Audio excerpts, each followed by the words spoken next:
The Staring Old Lady by CT963. When I was a child, we had 5 lawn gnomes out in our front yard.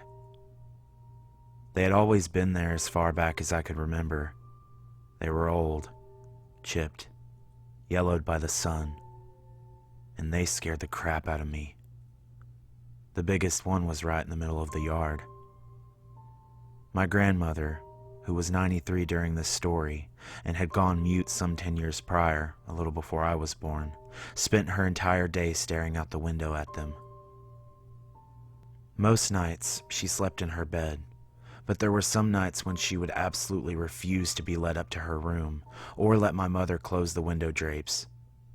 She'd have fits and threw tantrums like a little child. One time, she hurt herself, and ever since then, if my mother noticed a fit starting up, she would just leave her there all night with the drapes open to stare out the window. We'd leave a small nightlight on for her, until someone snapped a picture of her and started circulating it with the title "The Staring Old Lady on Pine Street." Then we started leaving her in complete darkness.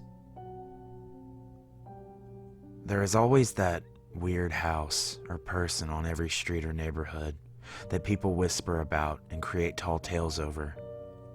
In our neighborhood, it was our house and the staring old lady. Kids made fun and picked on me in school over it, but I didn't care. I knew my grandma was harmless, and I even played into the stories. Maybe because my house was the center of a tall tale, and I saw how ridiculous and exaggerated the stories about my grandmother were, I never believed in any of the scary stories I'd heard around town, which here were plenty. But I was wrong. Something strange was happening in my house. One night, on a night that my grandmother refused to go up to her room, I was awoken by footsteps running on the roof directly above me. I thought it might be a raccoon or a cat.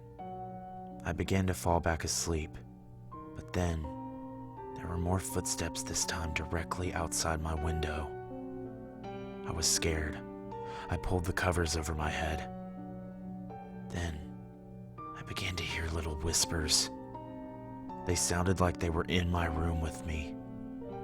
They spoke really fast and sounded to me like the voices that came out of the stereo when my dad would fast forward a cassette, all high-pitched and squeaky.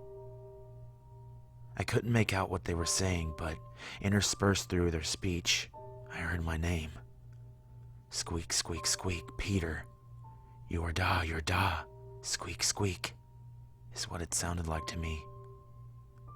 I was scared, but I slowly brought the covers down, and I saw, at the doorway, the silhouette of 2 lawn gnomes.